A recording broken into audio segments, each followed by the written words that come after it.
tunapambana na M23 hapa. Tumeanza pigana hapa katikati ya Waungu na Burale. Njo kwenye adui tunamfungia njia pale hata shuka Kamituga na hata panda. Bonsoir chers téléspectateurs d'Afro Info 243. Merci de nous compter parmi les vôtres. Les lignes de front bougent et nous restons à vos côtés pour vous informer en temps réel. Guerre du M23 dans le Kivu. Les autorités militaires démentent la prise de Mwenga et Kamituga par le M23. Contrairement aux informations circulant sur des réseaux sociaux, les localités de Mwenga Centre et de Kamituga restent sous le contrôle des FARDC et des groupes d'autodéfense dits Wazalendo. Les autorités militaires locales ont formellement démenti tout affrontement ou repli stratégique des troupes loyalistes dans cette zone, qualifiant de fausses les rumeurs diffusées en ligne. S'il vous plaît, prenez une minute pour liker, partager et diffuser cette information afin qu'elle atteigne le plus grand nombre de personnes possible. Mimi Prince na Enoch tulikamatiwa kutoka mchama cha M23. Bonne nouvelle de ce dimanche 26 juillet 2026. Dans la nuit du samedi 25 au dimanche 26 juillet année en cours, les équipes de la coalition AFCM 23 RDF ont attaqué les positions des Wazalendo à la hauteur de Ngerere. Grâce à la vigilance des patriotes résistants VDP du NDC rénové, dirigé par le lieutenant-général Guidon Chimirai Mouissa, ces malfrats ont enregistré un échec cuisant jusqu'à ce qu'ils soient retournés dans leur position initiale. En termes de bilan, aucun mort ni blessé du côté VDP, du côté rebelle, 2 neutralisés, 3 blessés et 2 capturés, Simoni Amani Prince et Enoch Ategeka. Nous demandons à la population de rester vigilante en gardant confiance aux patriotes résistants VDP et FARDC qui restent déterminés à défendre la patrie sans relâche. Cette guerre retournera là où elle était venue. Peu importe le temps que ça prendra, la victoire finale sera congolaise. Ne jamais trahir le Congo, la patrie ou rien. S'il vous plaît, prenez une minute pour liker, partager et diffuser cette information afin qu'elle atteigne le plus grand nombre de personnes possible. Mimi Prince na Enoch tulikamatiwa kutoka mchama cha M23. Walitukamata usiku, ase tunaenda kusalongo, kisha asubuhi wametupatia masiraha ase twende gombanisha banduma. Asa banduma washatukamata, tuko mikono yao, kila kitu tuko napata uhuru na hakuna shida. Kila kitu na wengi wanabakia nyuma, bakue sebote bakue huku tu, hakuna tatizo. Nord Kivu. Le député provincial Promesse Matofali critique le bilan du gouverneur militaire Somo après 45 jours de reprise des opérations. Il dénonce l'absence d'offensive majeure contre les ADF et appelle à une présence militaire accrue dans les zones touchées par les attaques. Bonsoir. Je voudrais profiter pour donner un petit conseil aux proches de Joseph Kabila. Je pense que ça doit être le 3e conseil que je ne cesse de dire aux proches de Joseph Kabila. Souffrez que je répète encore ce conseil. Je vous avais dit ceci. Vous savez, si Joseph Kabila, c'est Dieu qui lui a dit de revenir au pouvoir, qu'il revienne. Mais si son temps d'être au pouvoir est déjà passé, il doit faire très attention parce que cela risque de lui coûter très cher. Si réellement il a Dieu, et Dieu lui a dit de revenir au pouvoir, qu'il continue à faire ce qu'il fait. Mais si Dieu ne lui a pas dit de revenir au pouvoir, qu'il abandonne parce qu'on ne peut pas combattre le plan de Dieu. Dieu a déjà eu un plan pour ce pays. Et ce plan-là a fait que Joseph Kabila quitte et qu'un autre puisse le remplacer. Si le temps de Joseph Kabila était déjà arrivé, ce n'est pas le temps de forcer Joseph Kabila à revenir au pouvoir. Vous avez été très nombreux. Quand Joseph était ici, au lieu de lui dire la vérité, il dit non, pour le moment, tu as déjà gagné ta vie. Pero Louara même avait profité pour dire la vérité à Maman Olive. Il dit, donne les conseils à ton mari. Dis-lui, nous avons déjà gagné. Ça ne sert à rien qu'on s'engage encore dans cette histoire.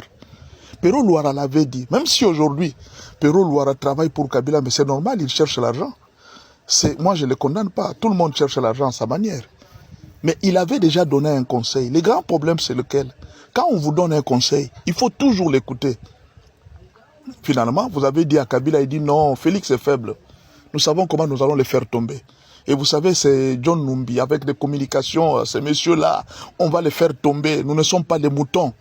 Vous vous rappelez ce qui s'était passé avec cette histoire de Yemei, la Bengi Yemei. Vous étiez en train d'induire Joseph Kabila en erreur pour lui montrer qu'il était toujours puissant, qu'il était toujours fort. Et pourtant, vous étiez en train de voir ce qu'il possédait, l'armée, la richesse, mais vous ne regardiez pas au plan de Dieu. Quand un plan de Dieu est déjà tracé, il ne faut pas se mettre contre le plan de Dieu. Il faut comprendre comment est-ce que les événements se passent. Et Joseph Kabila a reçu plusieurs avertissements. Parmi les avertissements, ce sont des plans qu'il a montés qui ont échoué. Il pouvait se dire, comment est-ce que nous sommes en train de combattre un homme qui n'est pas si fort? Nous contrôlons presque tout, nous contrôlons sa sécurité, nous contrôlons tout de lui. Mais nous n'arrivons pas à le faire tomber. Mais il pouvait se poser des questions. Mais où est la protection de ce monsieur? Non, vous l'avez entêté. Finalement, Joseph Kabila a décidé. Quand il y avait un plan qui avait été découvert, on a appelé Maman Jeannette pour la fondation musée. Il y avait un plan que la DEMIAP avait découvert. Maman Jeannette a dit à Kabila, il dit non, nous devons quitter. Et le lendemain, ou bien 2 jours après, Joseph Kabila avait quitté Kinshasa. Vous avez été le premier à nous dire, nous, que non, voilà, Joseph Kabila n'a pas fui. Et il est parti en Afrique du Sud pour étudier. C'est ce que vous nous aviez dit. Et pourtant, c'est le moment où il fallait lui dire la vérité. Il dit, bon, nous pensons que tu peux vivre calmement. Tu peux négocier avec Félix, lui dire que non, j'abandonne tout. Laisse-moi vivre tranquillement. Avec mes autres, j'avais des plans, j'avais fait ça. Il pouvait même trahir Kagame pendant ce temps-là. Voilà le plan que nous avions avec Kagame. Il y a ça, il y a ça. Moi, en tout cas, je ne fais plus ça. Non, non. Vous avez laissé Joseph Kabila continuer. Il dit, ne t'en fais pas. Et Joseph Kabila a créé l'AFC avec Corneille Nangaa. Vous étiez là, vous avez acclamé. Vous tous ici, vous étiez à Kinshasa. Personne ne parlait. Pendant que Joseph Kabila était en train de faire le Mombondo, vous étiez là. Personne ne disait rien. Vous êtes en train de l'induire en erreur chaque jour. Il y a une possibilité. Soit c'est Joseph lui-même Kabila qui n'écoute pas les conseils. Vous savez, beaucoup de dictateurs, ils ont un principe. Quand tu lui dis la vérité, il t'écarte ou bien il te tue. Ou bien il te considère comme traître. Tout comme il y a d'autres personnes qui ont tellement peur qu'ils ne savent pas dire la vérité aux gens. Quand Kabila décide, vous êtes là, vous acclamez, vous ne savez pas les contredire.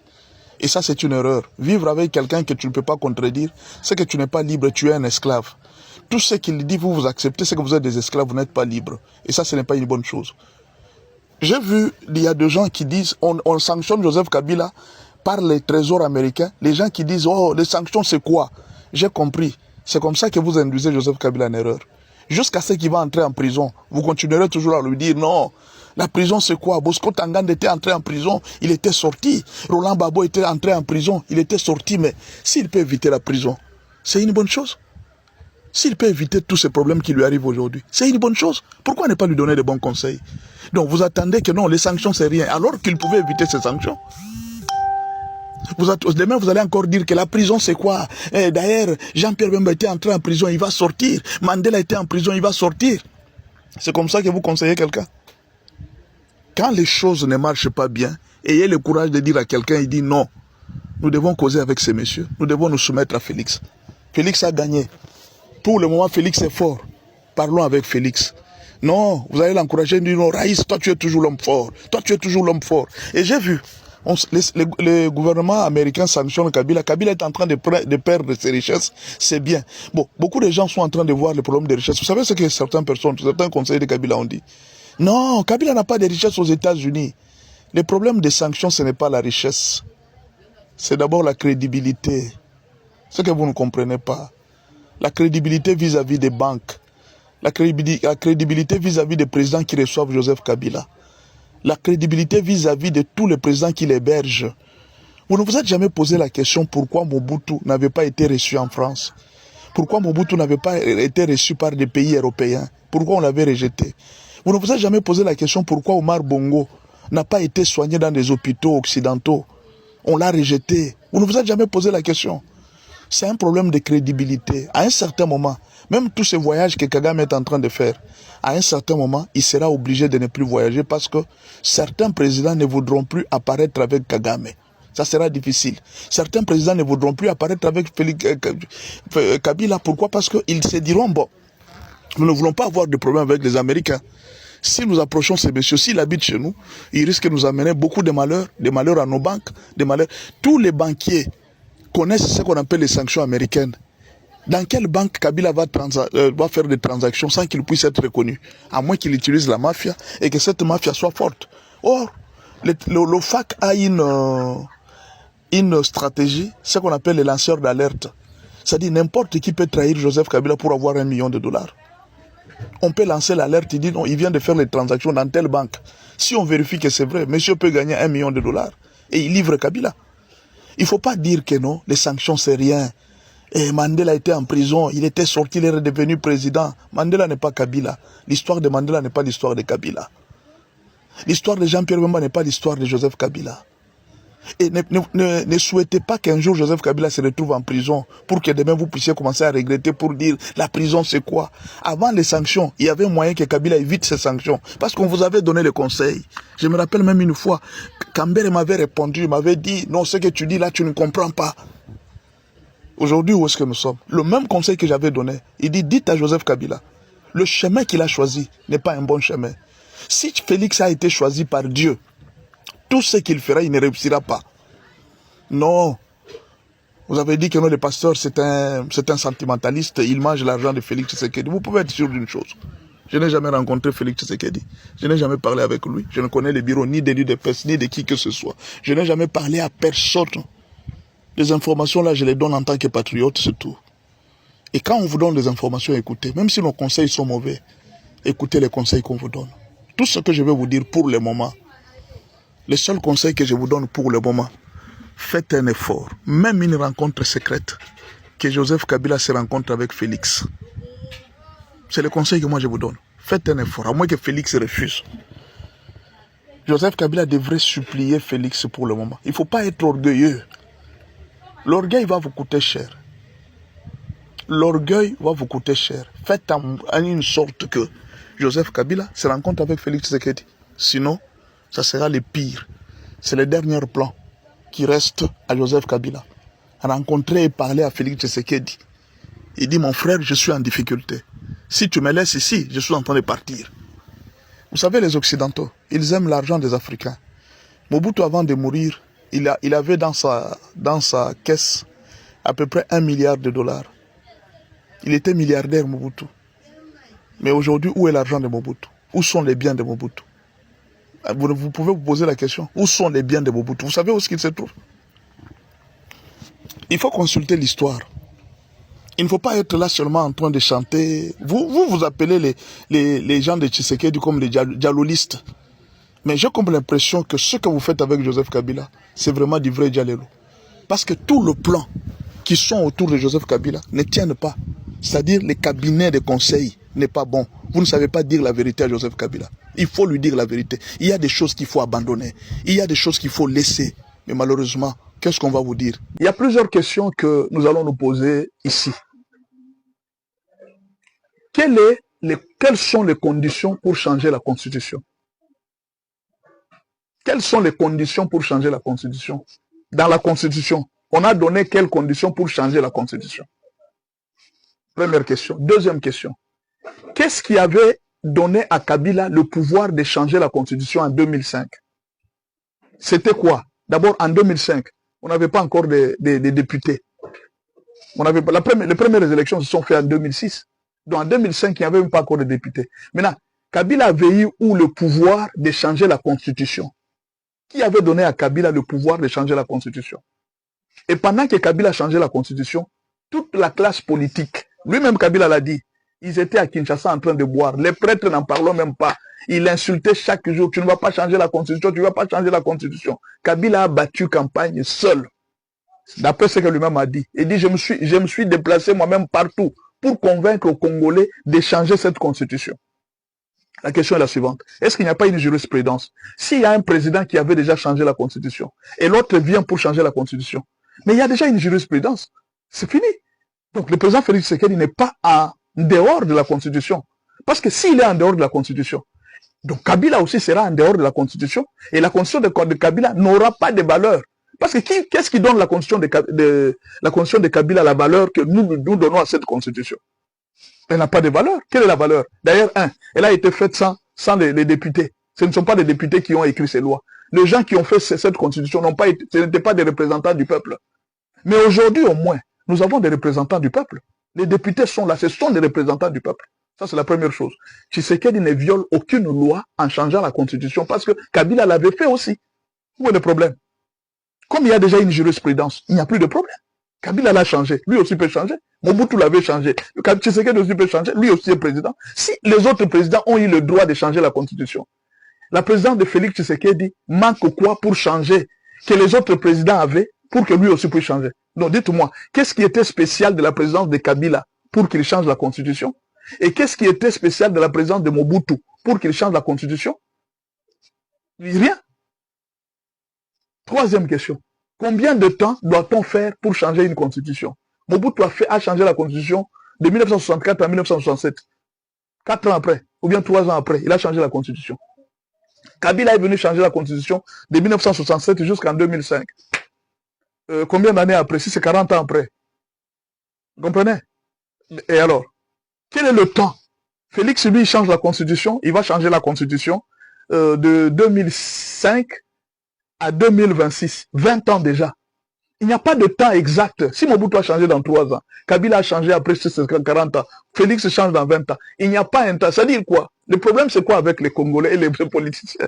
Ils ne vous disent pas la vérité. La Constitution n'a pas écrit les conditions dans lesquelles la Constitution doit être changée et comment on doit faire. Donc, comme on n'a rien écrit, ce sont les députés élus. Parce que pour le moment, le peuple n'a que 2 représentants officiels. Tous ces politiciens qui font du bruit ne sont pas les représentants du peuple. Nous, le peuple, nous n'avons que 2 représentants officiels. Le président Félix Tshisekedi et les députés. Les députés provinciaux, parce qu'ils ont été élus. Et les députés nationaux, ils ont été élus. Ce sont nos représentants. Nous n'avons pas d'autres représentants. Que personne ne vous trompe. Oh non, le peuple, c'est notre... Tel parti, c'est notre... Il n'y a aucun parti politique dans la constitution congolaise qui représente le peuple. Il n'y a aucun parti politique, aucune église, aucun prêtre, aucun pasteur qui peut parler au nom du peuple. Même si vous traînez les foules, vous n'avez pas le droit de parler au nom du peuple. Les seules personnes qui ont le droit de parler au nom du peuple, ce sont les députés provinciaux. Ce sont les députés nationaux et les présidents de la République, parce que ce sont eux qui ont été élus. Et ceux-là que le président va envoyer, par exemple le gouvernement, vient du Parlement. Le gouvernement vient du Parlement. C'est parce que le Parlement, ce sont nos représentants. Le gouvernement peut nommer les ministres, non, les DG, les autres, tout ça. Ce sont nos représentants. Le président Félix Tshisekedi peut nommer m'excuse. Il peut faire la nomination à la Cour constitutionnelle. C'est notre représentant. Nous n'avons personne d'autre qui peut parler au nom du peuple. Quand Kabila avait changé la constitution, il n'avait pas été élu. Mais Tshisekedi est élu. Au moins, Tshisekedi, c'est la seule personne qui a rempli les conditions de changer la constitution. Les autres n'ont jamais rempli les conditions. Mobutu n'avait pas rempli les conditions parce que Mobutu, quand il a changé la constitution, il n'était pas élu. Kabila n'avait pas rempli les conditions pour changer la constitution parce qu'il n'était pas représentant du peuple. Il avait pris le pouvoir par la force. Il n'y avait jamais eu des élections au pays pour dire que non, c'est Kabila qui était président. Il n'y en avait pas. Pour le moment au moins, Félix Tshisekedi, c'est un représentant du peuple reconnu. Il a gagné les élections à 73%, proclamé par la CENI et la Cour constitutionnelle. C'est qu'il y avait des contestations. D'après la Constitution, il faut faire les contestations à la Cour constitutionnelle. C'est là qu'il faut faire les contestations. Ce n'est pas sur les réseaux sociaux. Donc, je ne sais pas, à moins qu'on nous dise une autre constitution que les opposants sont en train de défendre. Ou alors que nous, alors on nous prend pour des bêtes, on nous prend pour des animaux, que les gens qui ne connaissent rien, les gens qui n'ont pas étudié, on est obligé de nous tromper chaque jour. Non, on ne peut pas nous tromper. La seule personne qui a rempli, pour le moment, les conditions de changer la constitution, depuis Mobutu, c'est Félix Tshisekedi. Pourquoi? Parce que c'est le seul président qui veut changer la constitution en étant élu par le peuple. Kabila n'a pas été élu par le peuple quand il a changé la constitution. Mobutu n'avait pas été élu quand il a changé la constitution. Il avait pris le pouvoir par la force. Kabila avait pris le pouvoir par la force. Il n'avait pas été élu. Alors, c'est la seule personne qui a l'autorisation du peuple pour le moment. Ce sont les députés et le président Félix Tshisekedi. Ce sont les seuls qui ont le droit de changer la constitution. Les autres n'ont jamais eu le droit. Dites-moi, peut-être je me trompe. Hein? Moi, je ne suis pas très intelligent. Sur matière de droit et autres, je ne suis pas vraiment très intelligent. Mais si je me trompe, vous me dites, je suis prêt au débat. Dites-moi, il dit, pasteur, tu t'es trompé. Non, ça se fait comme ça. Personne n'a droit de changer la constitution si tu n'as pas été élu. Le seul représentant du peuple sont les députés et le président de la République, c'est tout. C'est ce que dit la Constitution. Si, je ne sais pas si je me trompe. Lisez dans la Constitution, article 5, je crois. Le représentant du peuple, c'est le président de la République et puis la Constitution. Pour changer pour que le peuple puisse décider, le peuple doit passer par le référendum. C'est alors que le peuple... Alors, en quoi Tshisekedi a violé la Constitution? Jusque-là, depuis que Tshisekedi a commencé, il n'a violé aucune loi constitutionnelle. Vous me dites, si vous avez une loi que Félix a violée, vous me le dites. Il n'y en a pas. Vous dites entre la personne qui a violé la Constitution, c'est Kabila. Pourquoi? Parce qu'il est parti prendre les armes pour renverser un pouvoir élu démocratiquement. Et c'est lui-même qui a fait la passation de pouvoir civilisé, comme lui-même a dit. Donc celui qui a violé la Constitution, on ne l'attaque pas. La personne qui a violé la Constitution, c'est Nanga, on ne l'attaque pas. Mais on attaque celui qui est dans la Constitution, dans son mandat, en train de respecter. Celui qui a été élu par le peuple, on l'attaque. En fait, le monde est à l'envers. C'est pourquoi parfois beaucoup de gens sont en train de dire que non, les opposants travaillent pour Kagame. C'est tout à fait normal parce que s'ils défendaient la Constitution, pourquoi eux-mêmes ne respectent pas la même Constitution qu'ils défendent? C'est ça la question. C'est une question que tout le monde se pose. Vous défendez la Constitution. Mais pourquoi alors vous ne respectez pas la même Constitution que vous défendez? Félix est dans son mandat. Félix n'a pas dit qu'il veut briguer le troisième mandat. Il a dit seulement que si le peuple me choisissait, et d'ailleurs, il n'a pas dit que ça. Félix a dit aussi que je serai prêt à aider celui qui va me remplacer à devenir président. Je serai prêt à travailler avec lui et à l'aider. C'est ce que Félix a dit. Ça, on n'a pas commenté. On a commenté seulement là où il a dit, si le peuple me demandait. Non. Pourquoi on n'a pas aussi commenté là où il a dit, si je serai prêt à aider celui qui va me remplacer? Ça, on n'a pas commenté. C'est pour dire que les intentions des politiciens, c'est remplacer Félix. Bon, autre chose. On refuse de faire les référendums. Oh non, on ne doit pas faire les référendums. Si dans ces cas-là, les élections, on ne doit pas faire les élections. Et tout ça, on fasse les élections. Oui, on va faire les élections. Le pays est attaqué, n'est-ce pas? Mais les référendums aussi ne se fera pas parce que le pays est attaqué. Oui, attendez. Les référendums ne se fait pas sur base comme les élections. Les référendums se fait sur base de pourcentage. Nous sommes 120 millions, n'est-ce pas? Nous sommes 120 millions. Si nous avons réussi, n'est-ce pas, à avoir sur les 120 millions, 80 millions de Congolais viennent de dire oui. Sur les 120 millions, si nous avons 80 millions de Congolais qui ont dit oui, mais c'est fini. La loi, le référendum est passé. Parce que le référendum travaille en fonction du pourcentage. Bon, de toute façon, moi ce que je dis, je ne parle pas contre les uns. Donnez-nous en quoi, quelle est la loi que Félix a violée dans tout ce qu'il est en train de faire, changement de la Constitution et tout ça. Il est passé par le Parlement. Le Parlement, ce sont des gens que nous avons votés. Ce sont nos représentants. Félix est parti leur demander, quel est votre point de vue? Les parlementaires disent oui, nous sommes d'accord en majorité. Maintenant, où est le problème? En quoi il a violé la Constitution? Qu'est-ce que Félix a fait pour qu'on puisse l'attaquer? En tout cas, essayez de réfléchir, que chacun réfléchisse un peu. Voilà la difficulté des opposants. Merci beaucoup. Monsieur Bouchakera, nous avons demandé le dialogue national inclusif depuis longtemps. Nous avons dit ceci, suivez-moi, non à la balkanisation de notre pays, de la RDC, non au changement des constitutions et oui au dialogue national inclusif.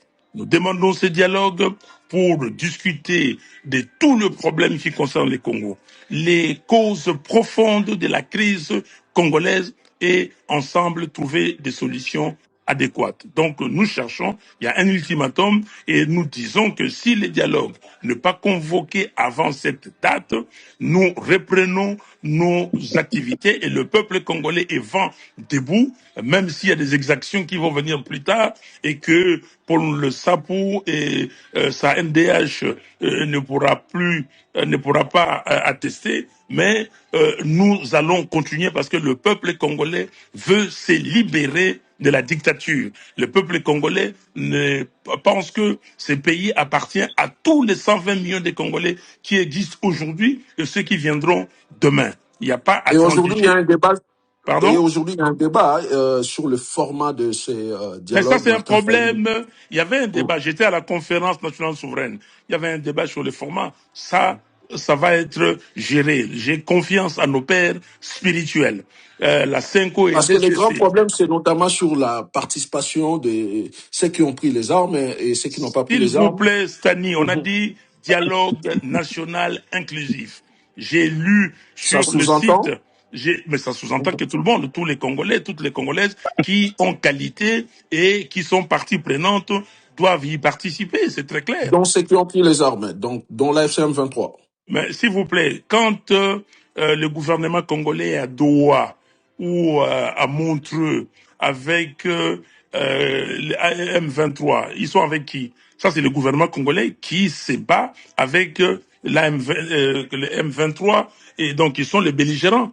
Mais pourquoi ces belligérants ne viendraient-ils pas sur la table où il y aurait la société civile congolaise, les partis politiques congolais, ceux de l'opposition comme ceux qui gouvernent aujourd'hui, et même les forces, qui s'appellent les groupes armés. Pourquoi les groupes Zahir, Puisqu'ils s'il ont vous déjà un plaît? autre cadre, Pourquoi, non, à Doha. pourquoi, pourquoi les Thomas Lubanga et les autres ne seraient-ils pas là? Pourquoi?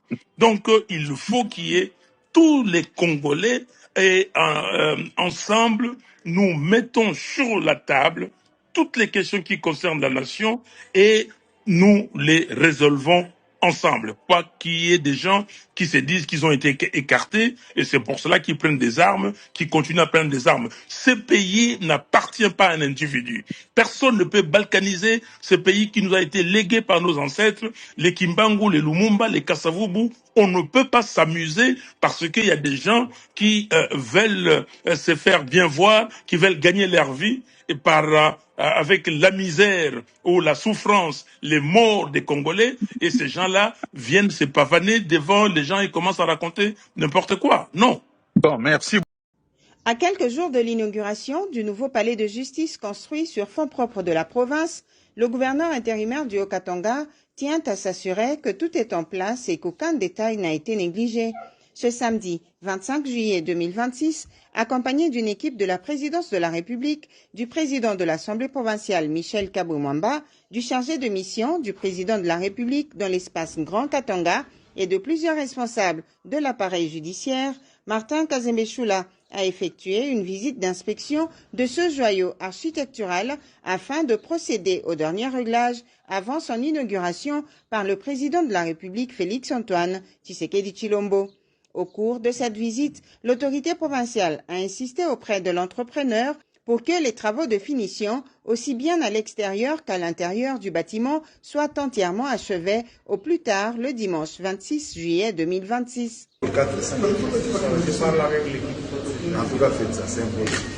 Martin Kazembe-Choula entend livrer un ouvrage de haute qualité à la hauteur des ambitions du chef de l'État qui souhaite offrir à la justice congolaise un cadre de travail moderne et digne. Le chef de l'exécutif provincial a passé en revue l'ensemble des travaux en cours. À l'extérieur, les équipes de la SNEL procèdent à l'installation d'un transformateur et des câbles électriques, tandis que les opérations de nettoyage et l'évacuation des immondices sont en cours. La pose des pavés est réalisée à près de 95%. À l'intérieur du bâtiment, l'installation des équipements du bureau progresse rapidement. L'ascenseur est déjà opérationnel et fonctionne normalement.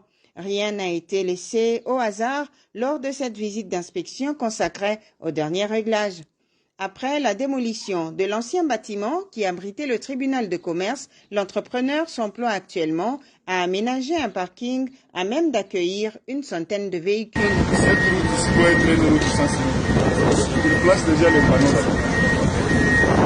vous pouvez appeler nos amis de la CNP, parfois il y a matraçage et puis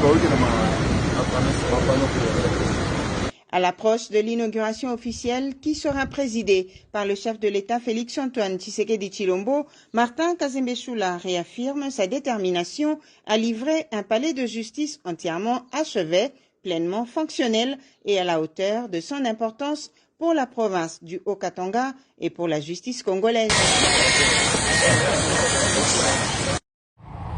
À Lubumbashi, la modernisation urbaine prend des allures de véritables métamorphoses Après l'embellissement de la route du Golfe à hauteur du pont, la mairie, sous l'impulsion de Madame le maire Joyce Tunda Tchonsa, vient de lancer un chantier d'envergure, les bétonnages et la modernisation des servitudes amorcés dès les ronds-points aéroports. Sur une largeur impressionnante de 12 mètres, une couche volumineuse est déployée, dessinant les prémices d'une ville qui choisit la solidité.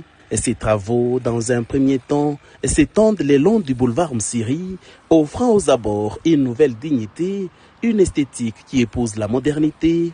Les séparateurs, longtemps austères, reçoivent eux aussi une touche d'embellissement. Le béton vient sculpter leur silhouette, les transformant en lignes de force qui ornent l'espace et magnifient la circulation. Ce n'est pas seulement un chantier, c'est une déclaration. Joyce Tunda Tchonsa imprime sa vision. Lubumbashi s'élève, elle sépare des beautés et des rigueurs, une ville qui veut rivaliser avec les grandes métropoles de la région. Dans les tumultes des moteurs et la poussière des avenues, s'impose désormais une voix, celle d'une autorité urbaine qui bâtit pierre après pierre l'avenir d'une ville moderne et rayonnante, une satisfaction sans mesure des Louchoises et Louchois qui voient en la détermination de leur autorité urbaine la très dynamique Joyce Tunda Tchonsa, une concrétisation de vieux rêves. Dorénavant, vivre à Lubumbashi devient de plus en plus synonyme de ne pas envier les villes de la région. La modernisation de ses infrastructures, la propreté de ses avenues et la gestion urbaine du quotidien de sa population défient la séduction. Nous sommes arrivés à la fin de cette édition. Merci à vous de nous avoir suivis jusqu'ici. Si vous avez apprécié ces contenus, n'oubliez pas de vous abonner à notre chaîne, d'activer la cloche de notification pour ne rien manquer de nos prochaines vidéos. Likez et partagez cette vidéo. On se retrouve très prochainement. À bientôt.